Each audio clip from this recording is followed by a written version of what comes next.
বিধানসভায় দাঁড়িয়ে বলেছেন যে ওয়াকফ অ্যামেন্ডমেন্ট বিল পাস হলেও বিজেপি রুল রাজ্যে কার্যকর হবে, পশ্চিমবঙ্গে কার্যকর হবে না।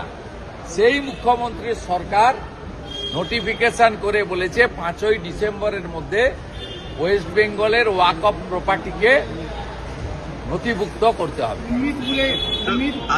আমি এখন সিদ্দিকুল্লাহ চৌধুরীর বক্তৃতা শুনতে চাই, এখন ফিরহাদ হাকিমের বক্তৃতা শুনতে চাই তোহা সিদ্দিকীদের বক্তৃতা, যারা বলেছিল মমতা ব্যানার্জি যতক্ষণ আছে ওয়াকফ অ্যামেন্ডমেন্ট বিল এখানে কার্যকর হবে না। মোস্ট ওয়েলকাম যে অফিসারদেরকে দিয়েছে, এই অফিসারদের মমতা ব্যানার্জি কাজ করতে দেয়নি। এরা যোগ্য আইএস, এদেরকে সরিয়ে রাখা হয়েছে।